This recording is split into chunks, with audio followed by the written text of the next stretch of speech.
Many aspiring artists literally grew up dreaming of performing before a huge, roaring crowd. But Andy Griggs didn't come to music until he was 18.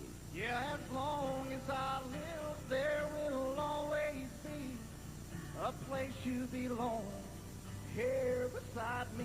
He was drawn to his art as a way of healing, and his sound has been forged through the pain of an incredible life experience.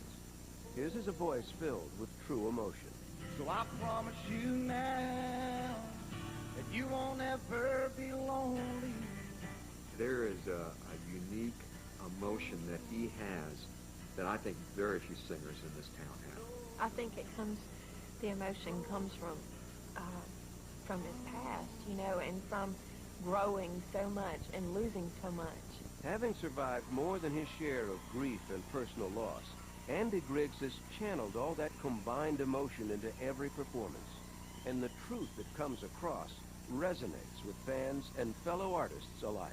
I'm sitting with Martina McBride at the ASCAP Awards, and she turns to me and she says, "The guy Andy Griggs, he's got it."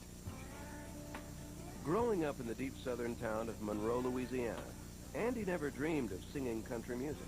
He spent his days playing sports, hunting, and fishing. But Andy's life was filled with music wherever he was.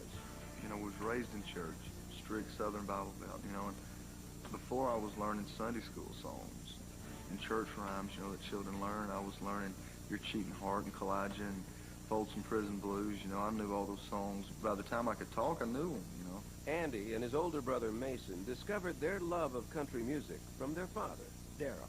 Daddy was a big country fan, period. There was a lot of Johnny Cash, a lot of Hank Williams. I guess the biggest three that I remember growing up was Cash and Hank Sr. and Hag.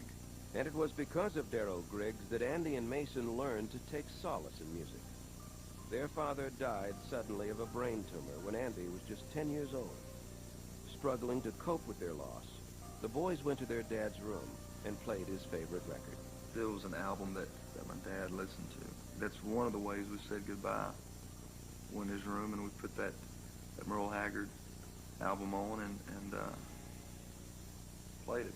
Please look over me while They learned then, I think, you know, to stick together and to let it go through this music. And I guess this is when me and my brother started realizing music was just more than music. Music was art. Music was a safe place. You know, they knew that in some ways that if you know, could sit down and focus, that the music that his dad loved could help take away some of the pain of losing him. Though the brothers had always been close, the death bound Andy and Mason together as never before. The boys clung to one another, using each other to fill the void their father's death created. They were best friends. They were each other's best cheerleader. Andy was the athlete, Mason was the singer. Everything Mason did, there was Andy helping him get everything out of the car, setting him up, you know, good, you're doing good. And every football game, every baseball game Andy played, there was Mason walking up and down the sideline, you know, writing him a note before the game and leaving it in his truck. Andy and Mason were more than brothers. They were the best of friends. So it was absolutely devastating for Andy when suddenly, at age 21, Mason Griggs died of a heart condition. Only 18, Andy once again found himself grappling with intense grief. He needed something to cope with the second major loss in his life. This time, he turned to his brother's music. I wanted to learn how to play my brother's music, you know, and I felt like, you know, I'll be darned if I let his music die. When Mason passed away, Andy felt led to get out the guitars and kind of pick up where Mason had left off. He literally picked up his guitar. He'd never really played before. And started learning all of his songs just to carry it on, and that's what it got him in it. Maybe it was just for me. Maybe I won't play them to anybody else. Maybe Mama doesn't want to hear them.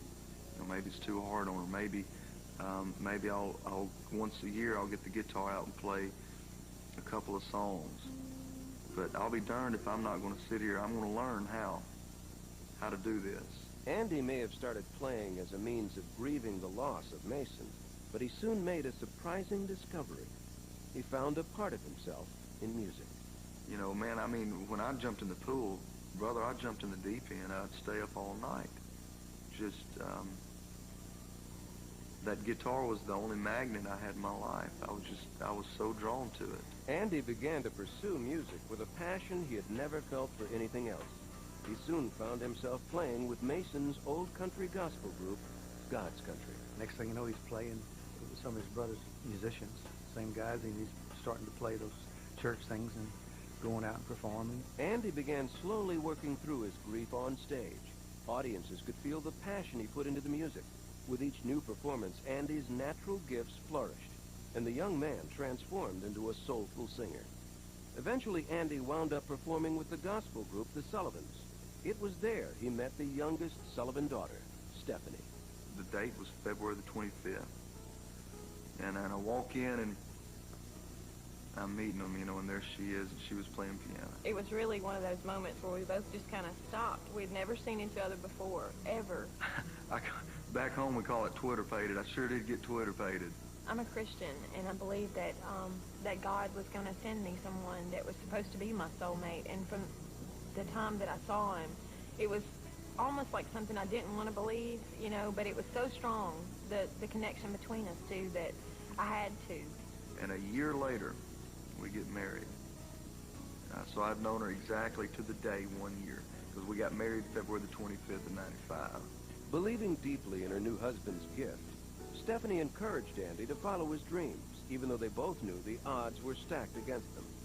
With $1,500 in their pockets, the newlywed couple packed up and made the move to Nashville. The early going was anything but easy. Me and my wife were definitely starving artists when we came to town, just like everybody else. And it's hard. It's really hard, because your story is no different than anyone else's. I was working at a daycare, and he was working at a greenhouse. And we were living at one of those really noisy apartments, you know, where you bang on the wall and you ask them to be quiet. The couple scraped by for several years while Andy worked during off hours with his manager to hone his performing skills. Finally, everything Andy had worked for began to come together. He landed an audition with the president of RCA Records, Joe Galante. This was his moment to shine. Andy's management team had a plan all set. When I had a chance to go into Joe Galante's office, man, they really had been working on me about being politically correct and saying the right things, dressing the right way, fix your hair a certain way. Andy came in, and the three of them came in the door. Andy sat down and, you know, hey, Hoss, how are you? The whole routine there. And he started to sing. And the biggest thing was play this song. It was a great song, but it wasn't me. You know, it was a radio-friendly ballad, you know, and it was real sweet and syrupy. And I said, is that it? You know, not, are you over with or whatever, but, you know, is this what you want me to hear? And he said, well, I got one more song for you. And then he did Arms of Cocaine. So I sang an old song called Arms of Cocaine, and I didn't really do it for the lyrics. You know, although it is a positive song, it's about the guy's woman getting off of coke. The feel of it is a feel that I've grown up with. You know, it's just that old outlaw kind of, that wailing kind of feel. You know, it's an old Hank Jr. song. We were afraid to do it and had decided not to. And then in the middle, and Andy wanted to do it. You know, if I would have sang another song, I'd have walked out of his office thinking, he still hasn't seen me. You know? And I didn't want there to be any bones about it. If he liked me, I wanted him to know what he was liking. As I've heard later on, everybody was just flabbergasted, and they were just really upset about the fact that he did that. I put my guitar up.